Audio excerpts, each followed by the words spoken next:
I was in the middle of spreading some lime in my yard with my broadcast spreader when all of a sudden the spreader wouldn't spin. When I pushed the lawn spreader, the wheels turned, but the spreading mechanism, which throws the seed, fertilizer, salt, or whatever you're spreading, stopped spinning. So this groundwork spreader is out of commission until I can get it fixed. Doing a quick diagnosis on the yard spreader, you can see that the wheels turn freely and also the spreader spinning mechanism in the middle turns free as well. When you spin the axle, the spreader spins like expected, but when the wheels turn, it's not engaged with the axle to drive the spreader. Pretty quickly I noticed it appeared that there was a couple of cotter pins missing that connect the wheels to the drive axle.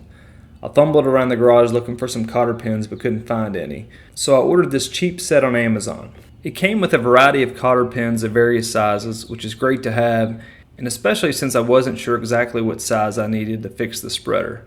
I'll put a link to this cotter pin set in the video description and comments below. To get the spreader fixed, I first let the air out of the tires to give better access to install the cotter pins. Then I picked out a cotter pin that would work. You simply need to align the wheel hub with the hole in the axle and install the cotter pin. After it's installed in the garden spreader, just simply bend over the cotter pin so that it stays in place. I repeated the same on both sides of the spreader, and now the wheels are engaged with the drive axle. As you can see, spinning the wheels now rotates the spreader, and I'm back in business. This was an easy fix and may or may not be the issue with your broadcast spreader. If it was, give this video a thumbs up or let me know in the comments what was wrong with your lawn spreader.